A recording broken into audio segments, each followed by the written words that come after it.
Hello and welcome to today's video. It's been a really slow news week, so instead of me doing one small story every day or every other day, I have accumulated a few stories over the past few days for one video today. Firstly, we'll be taking a look at Troy Designs Red Bull Gas rider Justin Barcia and his possible return to racing at the Unadilla Pro National. Then we'll take a look at the recent announcement of current Rick Ware Racing rider Colt Nichols signing a 2-year deal with Liqui Moly Factory Beta. Finally, we'll be taking a look at Star Racing Yamaha's Eli Tomac and his thoughts on 2024, possibly doing supercross only. Now, before we get into all that, head to the mxnetwork.com or click the link in the description. Snag a magazine or two. The site-wide sale ends today, so if you want to support my work directly, now's the best time. Huge thanks to all of you guys who already have ordered some. It means the world to me. Thank you so much.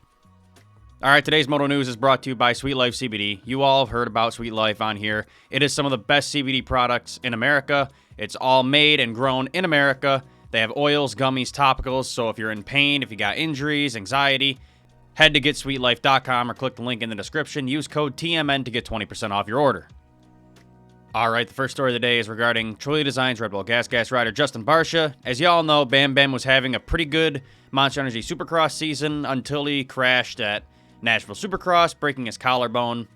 Since then, he had to get surgery, and after a few weeks of recovery, even getting back to riding, he ended up breaking his plate, which is really rare, with the plate in his shoulder, so they ended up having to do a second minor operation, thus extending his recovery process.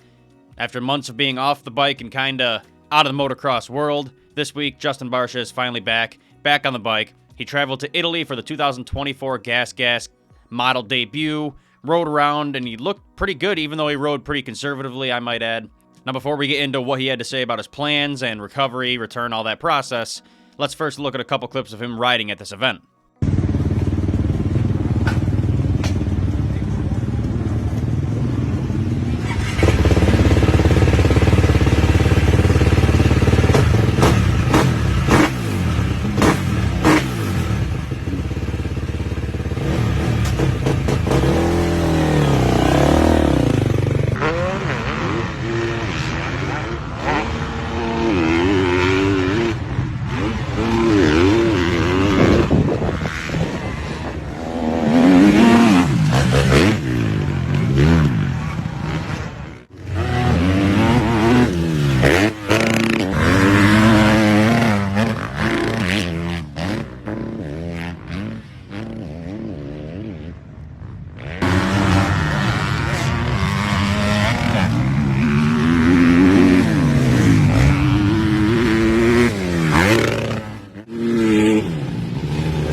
I'd say for a guy who's just getting back on the bike, he's looking pretty comfortable. Now, after his first day of riding back in Italy, he was asked in an interview if his return date could possibly be the Unadilla National, as he had a few weeks to recover, train, get back into it. He kind of responded with, maybe, but he had a smirk on his face, so I think we may see him in a couple of weeks. Watch his response.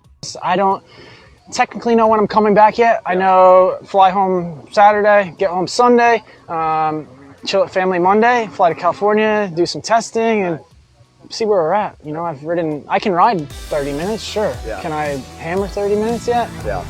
I don't know.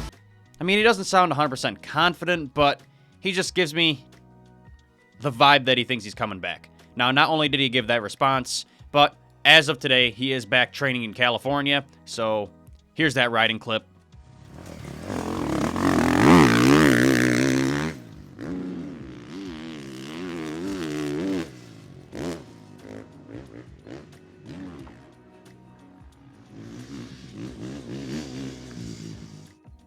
Obviously, by the way he's riding and talking, I think it's not out of the realm of possibility that we will hear an announcement soon that Justin Barcia will be returning to pro motocross at the Unadilla National. Now, would he be performing like he did earlier this year, battling in the front group? Absolutely not. I don't think that's possible. But he may do what Jason Anderson did and just kind of throw his leg back over the bike, get some race experience back, kind of find his flow, see where he stands amongst the group, and slowly climb to where he was. Hopefully he does feel confident enough to come back racing. I mean, he looks it just by those videos, but I will be at the final 3 rounds of Pro Motocross to interview some guys, so hopefully I'll see him there. All right, our next story is one I'm so unbelievably pumped to see, and that is yesterday's announcement that Colt Nichols will be racing for Liqui Moly Beta Factory Racing in 2024 and 2025. The Liqui Moly Beta racing team announced in June that Benny Bloss would race for the team in its debut season of AMA Supercross in 2024. Now, a couple days ago, the team teased some news of their second rider with a quick video of the number 45 Beta machine with a little Nichols written on the front number plate. Yesterday, the brand confirmed Nichols has joined the team on a 2-year deal for 2024 and 2025.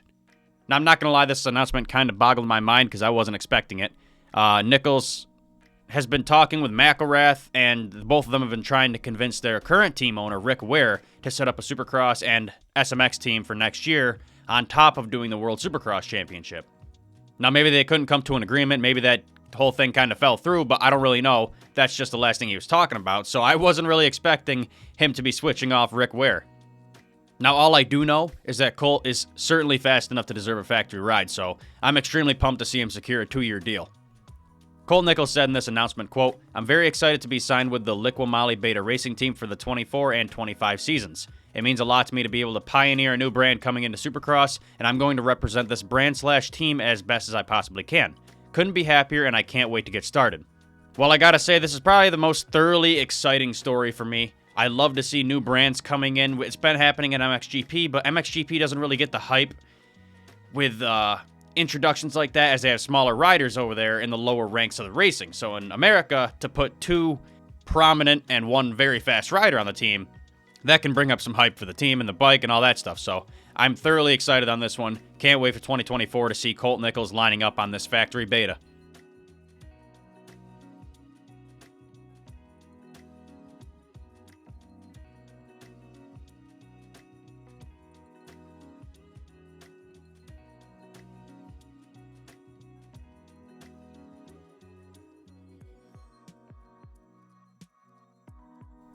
All right, our final story of the day is Eli Tomac breaking down his 2024 deal with Star Yamaha and his injury recovery process on top of that.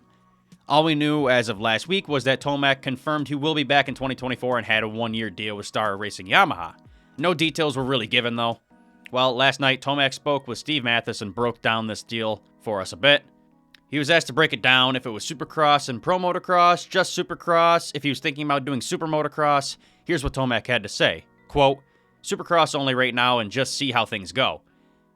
That's what I anticipate is Supercross only, but we kind of are leaving that option there for Moto and SMX. Knowing how Eli is, I bet he's going to get in there in Supercross, measure his speed. If he's a top guy, we'll probably see him in Pro Motocross and SMX. If he's not as fast as he was, maybe he'll just stick to Supercross and have a going away party of sorts or end of career season, you know what I mean." Eli was also asked about his current health and how the ankle is coming along and if he had any limitations or aches and pains. Eli said, quote, "The hardest thing to get back is your heel lift. So that's basically you're just standing on your toes. I can do that right now with 2 feet, no problem. The hardest thing is to do it a single leg heel lift. That's lifting your heel off the ground and then controlling that drop also. So I don't feel like I'm going to have an issue with range of motion. My range of motion is actually really good so far." It's honestly kind of weird for me to see Eli being so open on this topic. Typically, a rider gets hurt, they disappear off the planet, and if you ask them any question, they kind of just play dumb. So for us to see Eli kind of open up about everything, his deal, his injury, his thoughts on coming back, if he's faster, all this stuff is kind of crazy to me, but I'm glad to hear it. I honestly can't believe how well Tomac is healing and recovering after such a detrimental injury. But hey, he's got that fire burning back inside him, so you better believe he's going to work hard, go through all that physical therapy, go through all that training and testing, and you're probably going to see him back next year just as good as he was this year, or pretty close, so happy to see it.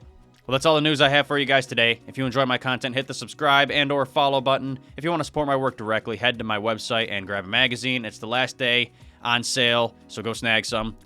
If you want to support our sponsor, Sweet Life CBD, there's a link in the description for that too. Get a 20% discount on all their products. They're great products, so go grab them. Thank you guys for watching, and I will see you in the next one.